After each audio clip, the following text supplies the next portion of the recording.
if he saw him walking. So I was like, Yeah, the other night we had an audio issue. I wasn't hearing audio on this from a game when I was listening to it through my app. But when I listened to it on Facebook, there was audio. So that's what I'm keeping my fingers crossed that that's what's going to happen today.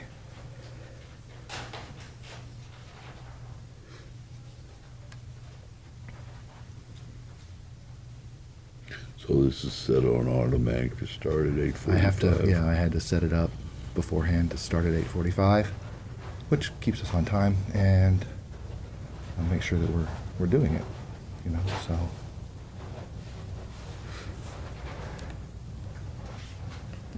And I think we're live, so. That's what's going to happen. There we go. oh, All right, good morning, everybody. Thank you for joining us. My name is Kevin Pope. I'm the Communications Coordinator here at the Festus School District. I'm being joined by Mike and Brenda Habsieger. They are the parents of our 2019 Hall of Fame inductee, Private First Class, Andrew Habsieger. Many of you may be aware, but for those who are not, Andrew was killed in Baghdad, Iraq in March of 2008, Easter Sunday of 2008. He graduated from Festus High School in 2004. And tonight, he will be inducted into the Festus Hall of Fame. He will be the 26th inductee into our Hall of Fame. So we are very proud and very pleased to have you with us this morning. You will be talking with students later this morning, but today we want to give the public a chance to hear a little bit more about Andy. So let's start. He graduated from Festus High School in 2004. Tell me a little bit about why he wanted to go into the military. Why was he so set on going into the military? Because you told me before that that's what he wanted to do, and from the very beginning. he was always interested in it because my dad served in the Navy and the Army. So Andy was always interested, both our boys were. But 9/11 really motivated him because he never liked, he didn't like people picking on, younger and whatever, but it really motivated him because he didn't like seeing that happen. I mean, what did you say? You always told him, he would ask questions, and Mike said it's like a big bully with, countries wise. So Andy was like, I want to. And the Marines were his dream, but because sadly. his friends were joining the Marines. Kenny Hudson and all of them were joining the Marines, and Andy wanted to join so bad. But sadly, they rejected him. Tell us why he was rejected by the Marines. Andy had a history of migraines. And even though the doctor had said they were, juvenile because, he would outgrow them, he had a history and it was documented. And he went to get his physical and he passed everything except they had a clipboard and they went around and they said, okay, it was one of the questions was, do you have a history of migraines? And they had told him right before they made the announcement to all the candidates that if you lie, it's a federal offense. So Andy didn't lie. He said, yes, he had history. And so he checked the box.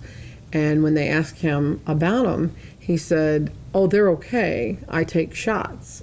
And the doctor said, sorry, son. So from that point on, his dream of joining the Marines was gone, Yep. but he did not give up easily. He went back to the Marines and asked what he could do. And then I was hoping we could deter it by saying, well, Andy, if they don't want you, screw it, don't go back.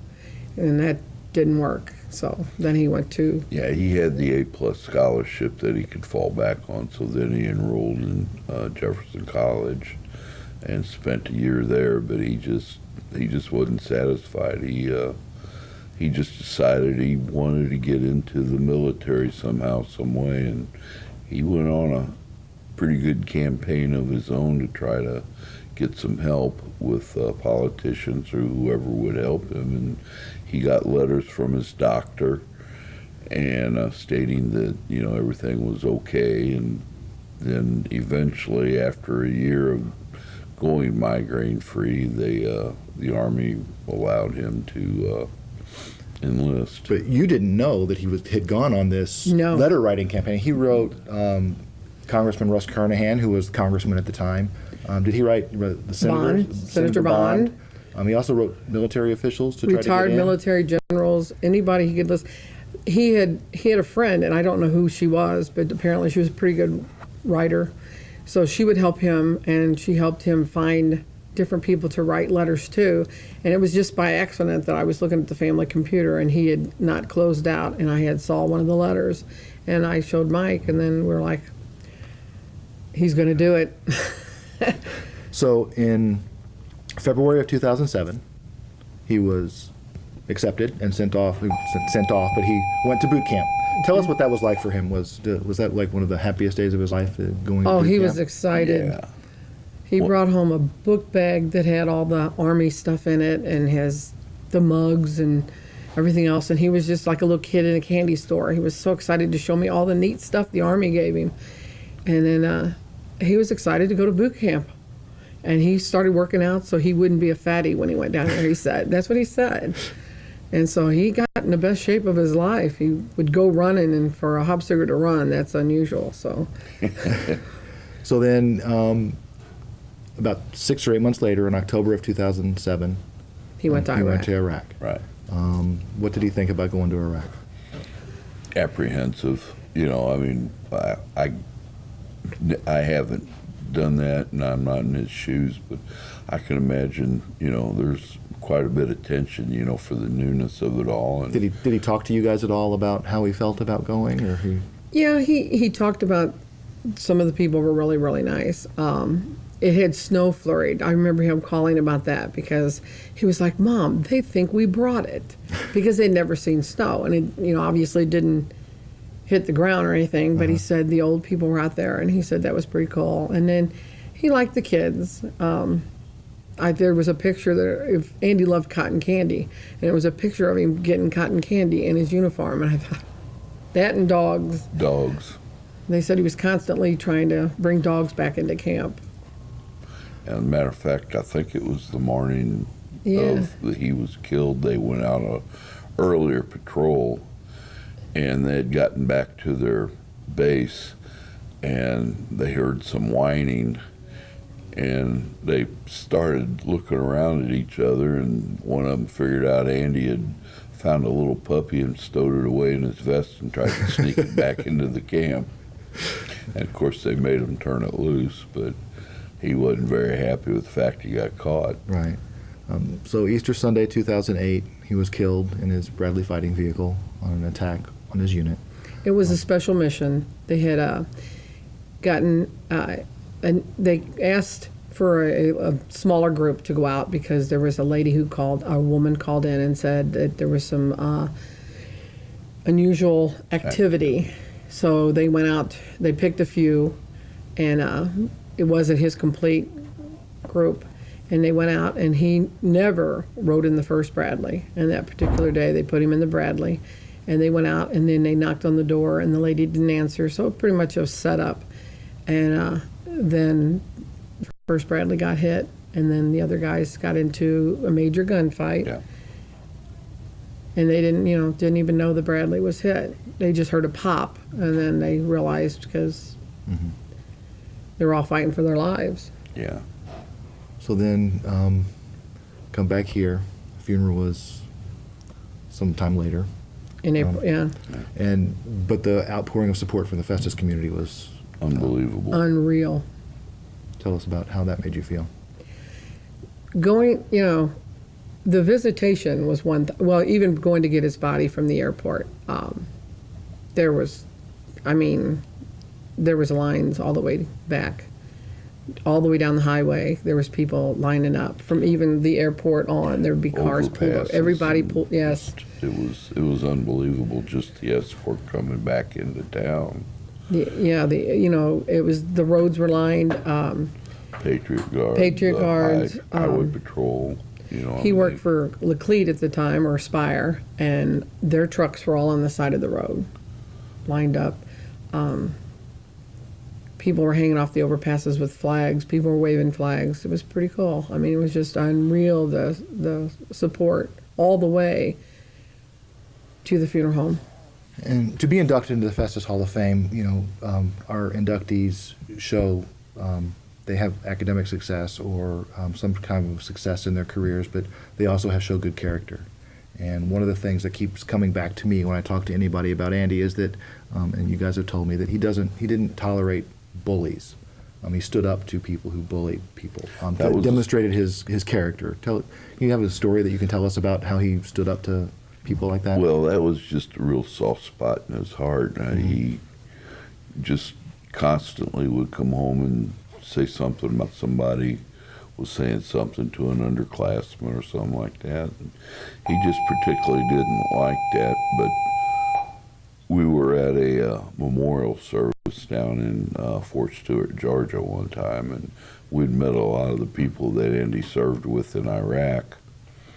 And what they did was each soldier that was killed overseas or even at home, but anyway, they had their own memorial garden. And they placed Christmas wreaths at the base of the trees, that was set there for each soldier. And one of the soldiers that was with Andy was a smaller person in stature, and he came over and he asked me if I would accept a separate wreath that he had found somewhere. We don't know where he got it, but he asked me if we would accept it and take it back to Andy at Jefferson Barracks and Cemetery, and we said we'd be honored to. And he said, well, Andy was my best friend. He said, I may not have been his, but he was mine. He says, on one occasion, some people were, giving me some grief for being, so short and small. And he said, Andy told every one of them, he said, you leave him alone. He's with us, and he said that, and it was all good-natured, I'm sure, but Andy wouldn't tolerate even good-natured kidding when it attacked a person personally. And I've heard stories when he did that in high school as well. And you find that, that's a brave move for a high schooler to do, is to stand up to fellow classmates who may be bullying somebody. I think that demonstrates what his character was all about, because you kind of risk, isolating yourself too from some people who, but that's the right thing to do, and he did the right thing. Andy had a little bit of a speech problem. He pronounced his R's like he had been from New York, and that always bothered him. And I do believe that at one time he was made fun of, and he didn't like it. And people thought he was doing that on purpose, trying to do some kind of accent. And he was like, no. And his brother stood up for him, and he just thought, you know what? I didn't like it when people made fun of me for, pronouncing my R's differently. So he didn't like it when he knew what it felt like personally, I think. And that's why he was such an advocate on, you don't do that to other people. You don't hurt other people's feelings. We'll just have another minute or two. Andy's legacy is going to go on forever now because of his induction into the Hall of Fame, but there's also the Andrew Habsieger Memorial Foundation and the Scholarship Fund. But tell us about how that makes you feel to know that he's going to live on forever. That's a humbling experience. For, John Kreitz, and he hates his name mentioned, but he started it back in 2009. He approached Mike and I and asked if he could start a scholarship in Andy's name, which was, that's very nice.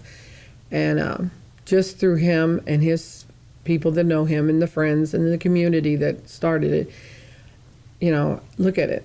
I mean, they gave out over $125,000 in the 9 years, and they've given over 87 scholarships, and they're at all the schools, almost just darn near all the schools in Jefferson County. We have one in Kansas and one in Lindbergh gives it out. And just look what he's done in that short time.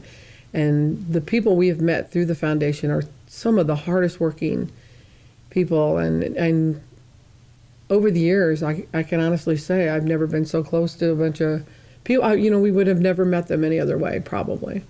And I consider each and every one of them a close personal friend, if not family. Anything else you'd like to say about Andy before we go? No, I just think this is a very good thing for Andy, that he would be proud knowing this, and so we're just grateful that the opportunity's there. The school's been very supportive, and we like that. We appreciate it. Well, we appreciate you, and thank you very much for taking the time with us. I know we have a busy schedule today, and so thank you for joining us with this live stream this morning. You can catch the Hall of Fame, you can catch the homecoming parade that Mike and Brenda will be in. That'll be at 1 o'clock, and then our pregame stuff before the football game tonight begins at 625. So we hope you'll catch all of that today. And thank you very much for tuning in.